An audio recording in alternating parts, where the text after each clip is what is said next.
Olá, amigos da TV Fergs. Mais uma vez estamos aqui fazendo aquele bate-papo com os nossos convidados do 10º Congresso Espírita. Eu tenho aqui comigo Vinícius Lousada. Ele está lançando este livro, Inteligência Espiritual, A Casa sobre a Rocha. Nós vamos falar sobre esse tema também, mas vamos falar também sobre o tema da palestra Liderança Educadora com Jesus. Olá, Roberta, tudo bem? Tudo bom. Olá, nossos amigos da TV Fergs, é uma alegria aqui estar com vocês. A alegria é nossa. Como é que se dá a tua ligação com Jesus? Porque o tema do congresso é a educação com Jesus e cada um de nós desenvolve pela vida uma relação com ele. Como é que é a tua? Como é que foi esse começo? Como é que tu te relaciona com ele? A minha relação com Cristo nasce da experiência da convivência com a minha mãe, a Dona Alice, que era uma evangelizadora também, e que me ensinou desde a infância a reverenciar a figura de Jesus Cristo e prestar atenção às suas lições morredoras.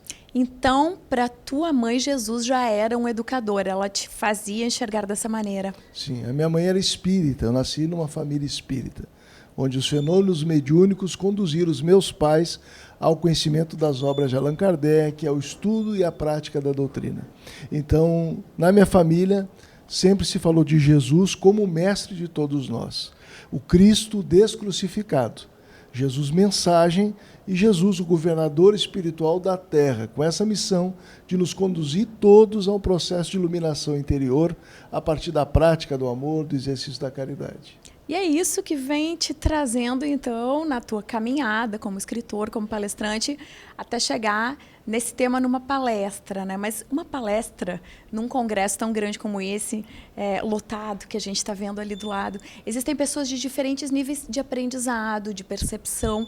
Como é que é falar sobre Jesus dessa forma, para que a tua mensagem chegue no coração de cada uma dessas pessoas? Allan Kardec se refere à ideia de que o espiritismo pode ser compreendido por qualquer pessoa, desde que se compreenda a linguagem do coração.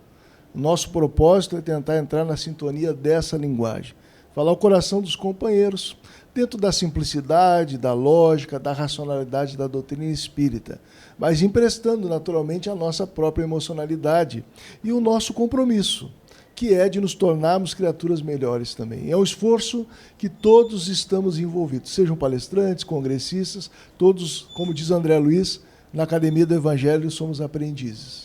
É uma pergunta até difícil, né? Quais são as principais lições que Jesus nos deixou? Porque é uma resposta muito ampla. Mas se a gente pudesse falar disso sucintamente, né? O que Jesus nos deixou de mais precioso em termos de educação, em termos de exemplo? Uma oportunidade foi indagada a Chico Xavier se ele poderia deixar alguma mensagem. Ele se refere justamente àquilo que nós entendemos que é a grande síntese da mensagem de Jesus, quando ele propôs: amai-vos uns aos outros como eu vos amei. A doutrina do Cristo toda se fundamenta nisso. Portanto, é impossível ser cristão sem buscar experienciar o amor.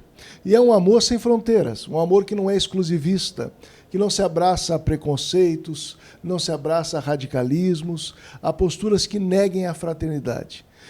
Amar como Jesus nos amou é buscar a amorosidade numa cota de tamanha profundidade, porque ele era um espírito puro, é um espírito puro, que se reembosca na carne, na terra, sem nada a dever, simplesmente para nos endereçar o roteiro de libertação pela prática do bem. Amar conforme Jesus nos amou, certamente é um grande desafio. E essa é a grande lição.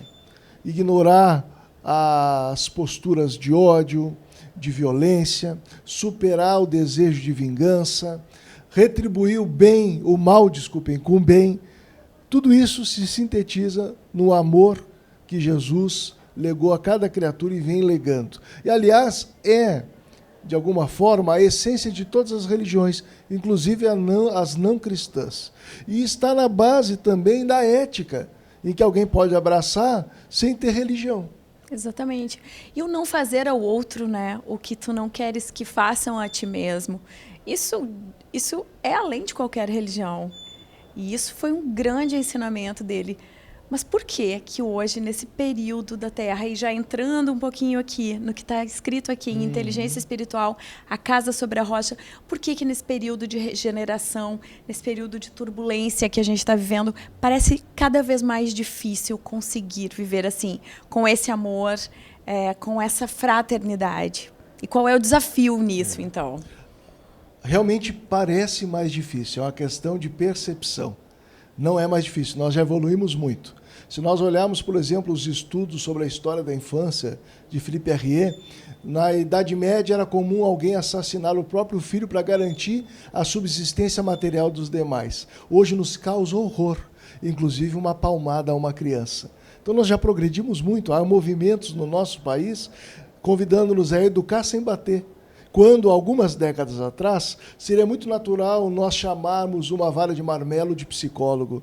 E hoje isso nos horroriza diante do bom senso e da compreensão das neurociências no que diz respeito ao processo de aprendizagem.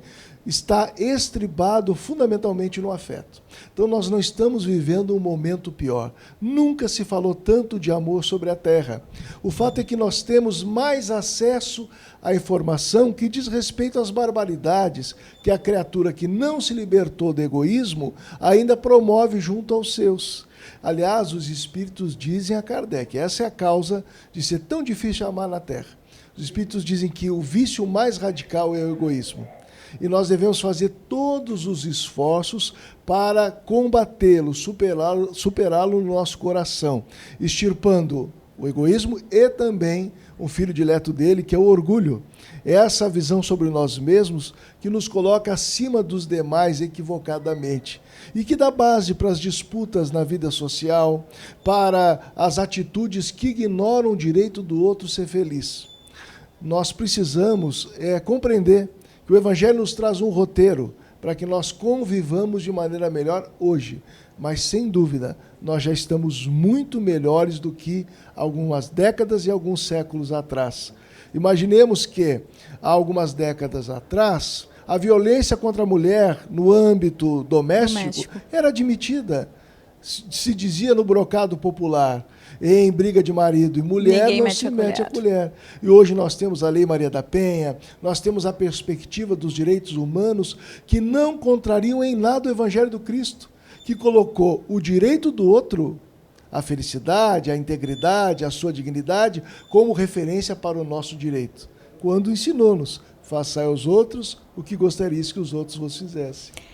Partindo, então, disso que a gente estava falando agora, o que nos faz sentir melhores é a maneira de olhar o mundo, então. É procurar o que é bom, é não procurar o que nos faz mal. Eu falo assim até no sentido do que se vê, do que se escuta no rádio, do que se lê no jornal, do que se vê na TV.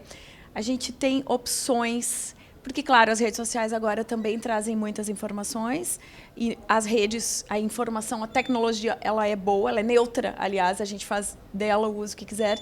Então, um caminho para se buscar uma vida mais tranquila é ter cuidado com o que se vê, com o que se deixa chegar até a gente.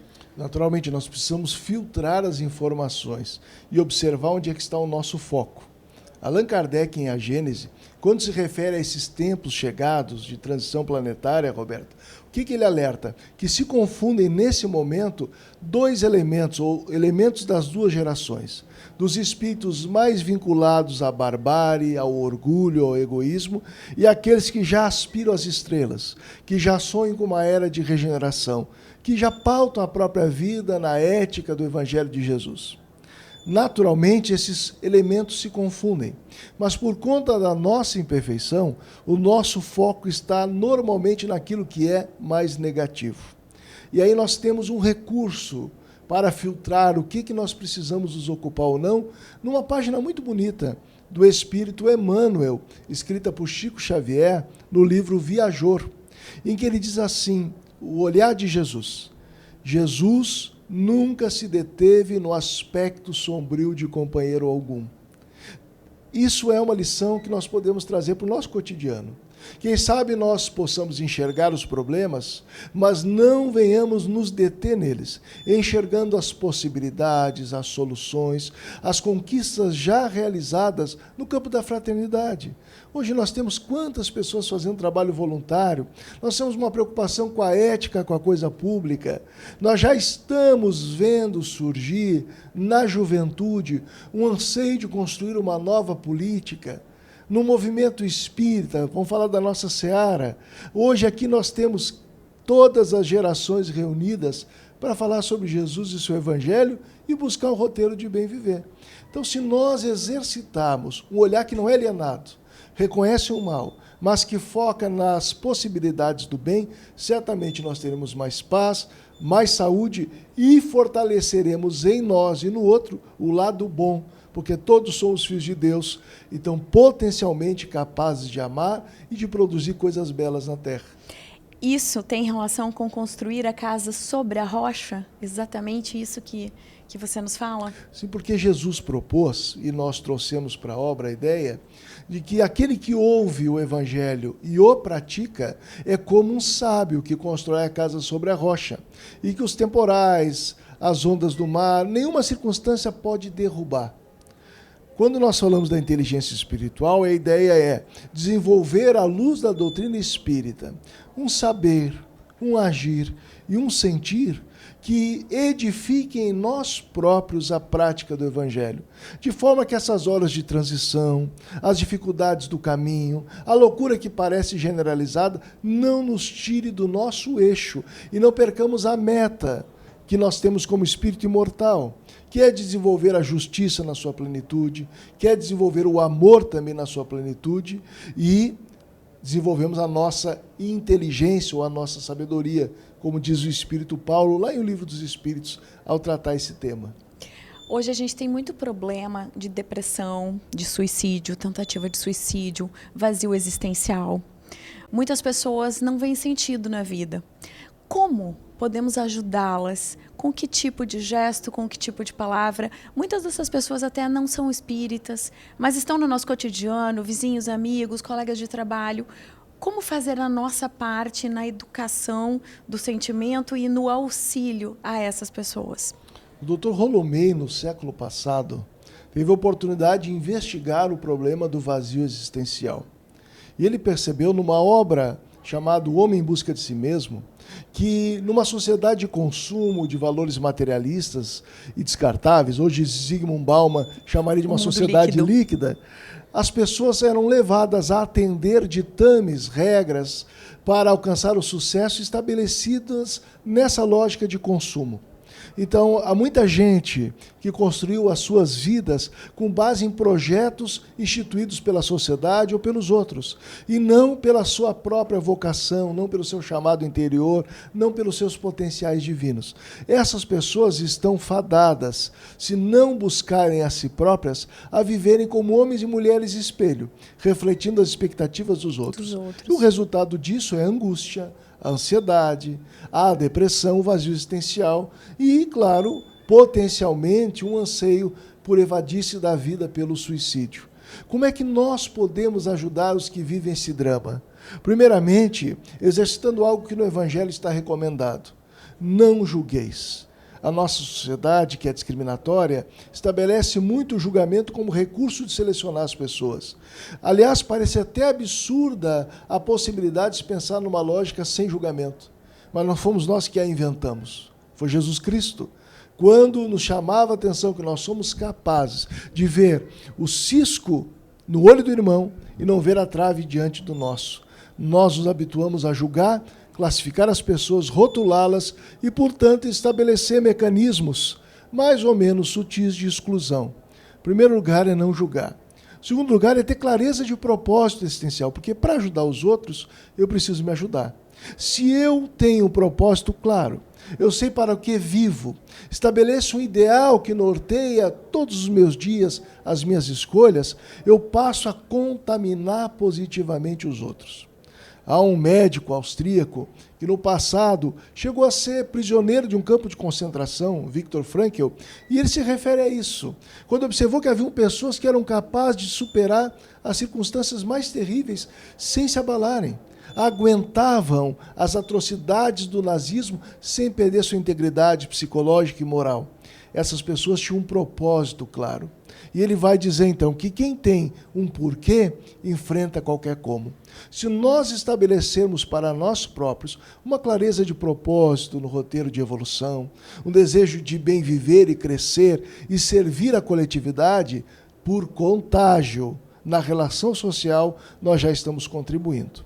Agora, nos casos que nós identificamos os traços de depressão, é sempre bom lembrar que Deus colocou na Terra os especialistas, os médicos, psiquiatras, terapeutas, psicólogos, que nós precisamos lançar a mão, buscar o recurso, a amorosidade, a compreensão sem julgamento, buscar a espiritualidade, mas não esquecer dos recursos médicos que estão à disposição, mais ou menos à disposição de todos, porque vivemos numa sociedade ainda egoísta, mas são recursos que deverão estar, com o tempo, à disposição de todos.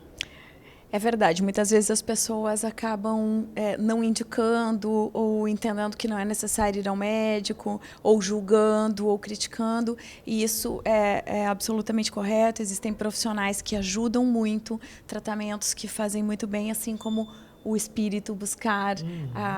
Eu acho que muitas dessas pessoas também têm medo de falar, não tem com quem conversar. Estar aberto para um diálogo, para uma conversa também faz diferença. Falar, né? Ajuda muito.